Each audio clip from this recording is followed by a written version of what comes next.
angry guy here. And please remember to subscribe to the channel if you already haven't. Today, we are discussing why women are admitting that they don't love men and only love their money. Let's just go ahead and jump right into the video. How much does a man have to make to date you? How much does he have to what? Make to date you. How much he has to make? I mean, first of all, he gotta be rich as fuck like Elon Musk. Like how much? Like Elon Musk. You think a guy who's rich like Elon Musk is going for you though? Elon Musk would eat this pussy all night. You know, 80 years old or 8 years old, he wanna eat this pussy. It's like that. What makes you think he'd be interested in you? What makes you think he'd be interested in me? I mean, first of all, I'm so sexy. You know, like, I'm very natural. Like, I ain't no, like, you know, hood bitch. Ain't no street bitch. Ain't no airplane bitch. Ain't no one-of-kind bitch. You know what I mean? Like, I ain't like that. So what kind of girl are you then? What kind of girl am I? Like, I'm super fun. You know what I mean? Like, I'm so adventurous. I'm just kidding. I'm really just a bad bitch. I don't give a fuck about nobody. Okay. I don't give a fuck. How tall are you?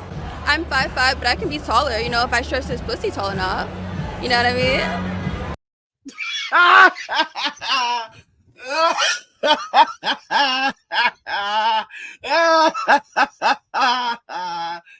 Oh my gosh, oh my gosh, oh my gosh, guys. There's so much to unpack right there. Okay? Guys, they're not even hiding it anymore. All right? They only want your money. They only want your money. They only want to use you for your time, your attention, your time, and your money. And this is the reason why I tell guys that you need to get off this notion that she can ever love you. Some of you guys are going over to the Philippines and you think that these Filipinas are really head over heels for you and that they genuinely love you and that somehow they are different or better than Western women. This is incorrect. You're viewing it incorrect. They are raised differently. They are raised to be wives. They are raised to be motherers. They are raised to be nurturers. That doesn't make them better than women in Western society. That means that they will give you the things that you're looking for in a woman. But you have to understand that they are still biologically women. Their brains are still wired the exact same way. A woman in the Philippines recently went after Sunshine Shoulders. That's another password broke content creator on YouTube. And she basically said that you were over in your own country and you couldn't achieve success over there. And now you're in the Philippines. So you basically need to be grateful because you're living a life that you really don't deserve.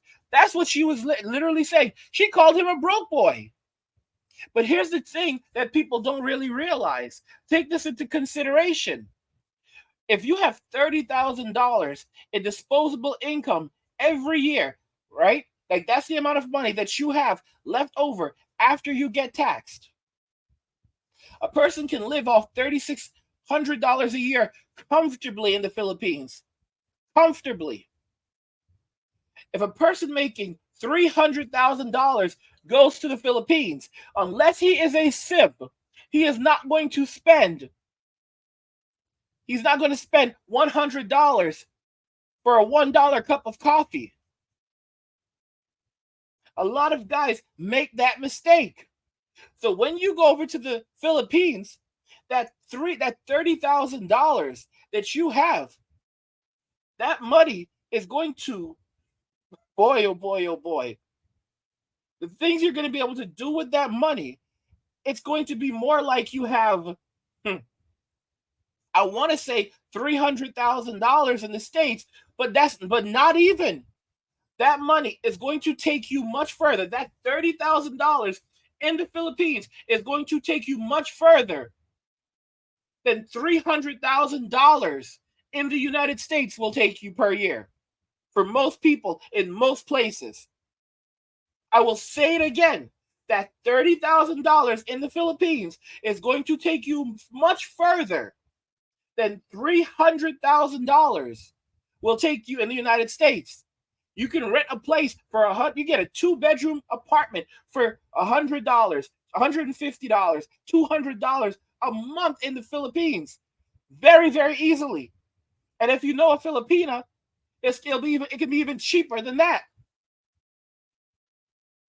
You will live you will live in something for $150 or $200 a month that would cost $10,000 or even $20,000 a month in the United States, depending on where you live. We're talking about in cities like San Diego, LA, New York, even places in Texas. You've got to be kidding me. So these Filipinas, they're acting like they're virtuous, and they're taking these men, and it's like, they're so humble. The problem is that a lot of these passport bros don't realize that the Filipina is getting the best deal you could ever imagine. It's a $1 cup of coffee. It's a $1 cup of coffee. So you're not going to spend. It doesn't matter if you're a millionaire. You're not going to spend $100 for a $1 cup of coffee. You will live like a king on $30,000. So someone who goes over to the Philippines with $300,000 in disposable annual income will have no reason to ever spend anywhere even remotely close to that. You know what he's going to be spending? He's going to be spending very similarly, that's how he's supposed to be spending, to the guy who only makes $30,000 a year in disposable income. Because a dollar cup of coffee is a dollar cup of coffee. A $200 house, no matter how nice it is still a $200 house in the Philippines. It doesn't matter if it's $20,000 in the US to rent that. It's still $200 in the Philippines. That's what it's worth. These women are just being honest now in the streets. Women are naturally hypergamous. Yeah, they're naturally hypergamous. They're not monogamous. Human beings are hypergamous, both men and women, by nature. But we have been conditioned for monogamy for the sake of a stable society. But the very moment that a woman does not need a man to survive, or believes that she does not need a man to survive in society anymore because that is being replaced by the state, and she's able to go out and earn her own money and compete directly with the man, hypergamy kicks into full gear. That's why most women today, they call it that they say they're going through their 304 phase in their 20s, basically sowing their oats, and then in their 30s and 40s, they want to settle down with a nice guy, basically a simp, who's now supposed to pay $100 for a $1 cup of coffee. Let's be real. It was free. It's a free cup of coffee, but they want you to pay $100 for a cup of coffee that the homeless guys were getting for free.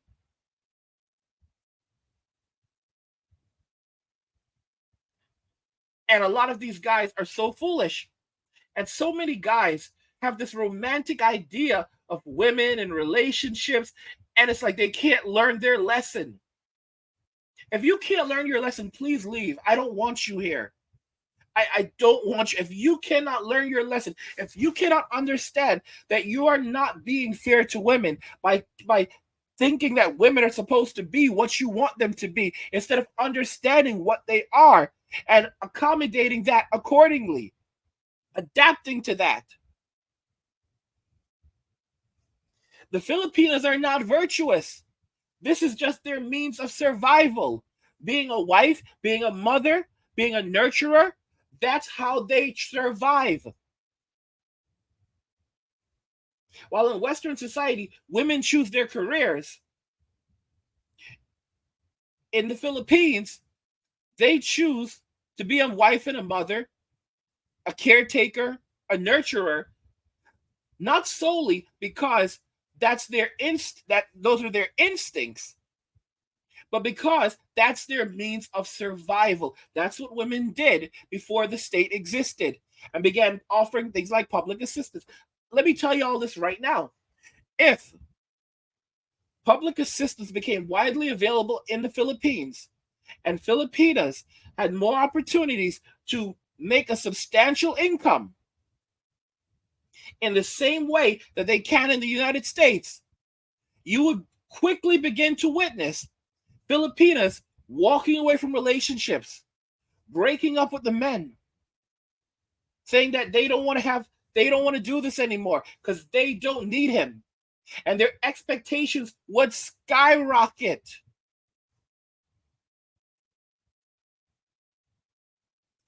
Y'all need to wake up. I like Mayumi. I like, I like her as a person. She has a lot of respect for her husband, and they're very, traditional. But let's make this very clear: most women are not.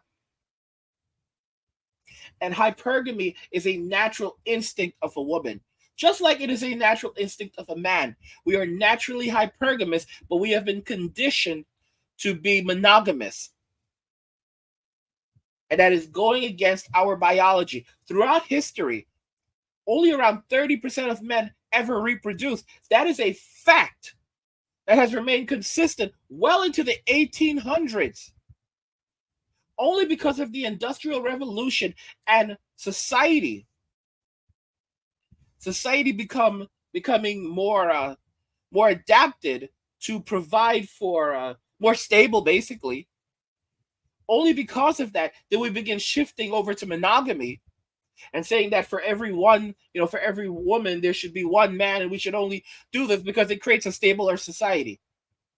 But you can only maintain that balance when the man is the primary provider and the woman is dependent upon the man. When the woman no longer needs to depend solely on the man, that script is thrown out the window, and women return to their natural instincts, which is going for the top men, the top guys. And things have changed so much now that most women, as you can see in Western society, they're going for the top 5% of men, and that's generous. Because many don't even want the top 5; they're going for the top 10% of the top 1%, because their standards have raised that much. And with social media allowing them to connect to simps who are constantly telling them that they're beautiful and perfect just the way they are, they're completely disconnected from reality.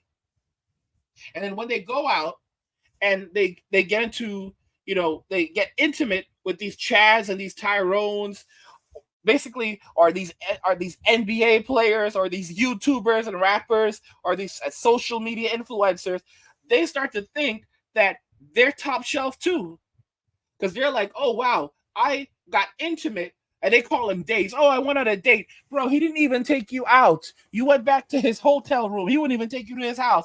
He took you to a hotel, sometimes a motel. All right. A lot of times he didn't even give you a glass of wine. Didn't even offer you a drink. Didn't even offer you a bottle of water. You just stepped in and y'all went straight to business, and you call that a date. If he ever calls you back a second time, you say that you went on a couple of dates. Come on. And now the girl starts thinking that those are the kinds of men that she deserves, until reality starts to set in. And now she decides that, okay, she's willing to settle for a guy who's not an NBA player. She's willing to settle for a guy who's not a rapper or a YouTuber. Okay? She's willing to settle for a simple, humble millionaire that's at least 6 feet tall, can give her 6 inches, has a 6-pack, makes above 6 figures. And he has to have a bunch of all these other qualities too. And that's the guy she's settling for. That's the plan B guy, and she will never love you. She can love what you can do for her. She can love things that you have. She can love even certain qualities about you, but she will never love you. The guys that she actually loves are the Plan S guys, who are not doing anything for her at all. And so many of you guys are lost in this mental state where you are determined that you're going to romanticize it and you're going to refuse to accept it. That women, by nature, just like men, are not monogamous. They are hypergamous. If you want to court a woman, the reason why you have so much success in the Philippines is because the women know that you're the prize. And they know they have to act quickly because it is a matter of survival for them. Even when you have a Filipina that does not need you, let me make it clear, she wants you. Because even if she has her own job, making her own money, she's not spending that money on you. She's not spending that money to pay for the bills in the house. That money is hers. So her money is her money, and your money is her money. So you're basically covering all the expenses for her. You're paying all the bills. You're paying for the food. You're paying for the house. You're paying for everything. And you may feel like it's nothing at all, and she may not act like it's anything at all, but all the money that she's making, she's putting in the bank. She's stacking it up. She's stacking up that paper. So you're in a relationship with this woman for, let's say, 5 years, and let's say she's making like $3,600 or $5,000 a year. Let's say she's making $5,000 a year, right? In disposable income.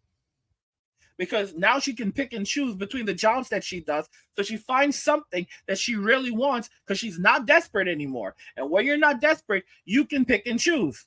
So she's making $5,000 a year, which again is a ton of money in the year. In the Philippines, $3,600 is a lot of money. So $5,000 is a ton. She's making $5,000 a year in disposable income, and you're paying for everything. You are subsidizing everything, and you are putting money in her pocket on top of that. Every dime that she makes, she is putting in the bank. So after 5 years, she's going to likely have probably around $25,000 in disposable income. And you don't realize what you're doing is you are helping her to build her stability. You're her plan B guy also. But you don't even realize it. And it's so exhausting trying to explain it to you. When I tell you guys, don't marry him. You don't have to. No one in their right mind. I don't care what country you're in. I don't care how wonderful this person seems to you. Don't get married. You have no reason to get married, and you have every reason not to. And the laws are changing in a lot of these countries. They're introducing divorce in the Philippines. So a lot of these expats, they're going to end up losing half their stuff potentially. Because now she has complete leverage. In Thailand, they're introducing taxation on foreigners, where they will tax any money that you make outside of the country. And they will start taxing you once you've been in the country for 180 days. Over 180 days. If you've been in the country for over 180 days, they will immediately start taxing you on any money that you make outside of the country. This is completely unheard of. So they will tax you on your holdings in the United States and in any other country. And they're saying that they need to do this because, the people in the country are struggling and they need the money. Guys, this is insane. And a lot of you are just like, oh, I don't know. Okay, whatever. And then you start crying your eyes out when you lose your income and you get screwed over. Don't come to me. Don't cry to me. Don't come to me. Don't cry to me. Leave me alone. I don't know y'all. Don't come back here when things get wrecked for you. Some of y'all don't learn your lesson until your second divorce. The first time wasn't enough. You lost half your stuff the first time, and then it's only after you lose everything in your second divorce and you're living in the woods that you finally say, yeah, Angry was right. I want to know what you guys think in the comments. Let's talk about them there. Like the video if you like it. Don't forget to subscribe. And if you like the video, share the video. And just remember that all roads lead to MWA, men walking away. And cheers.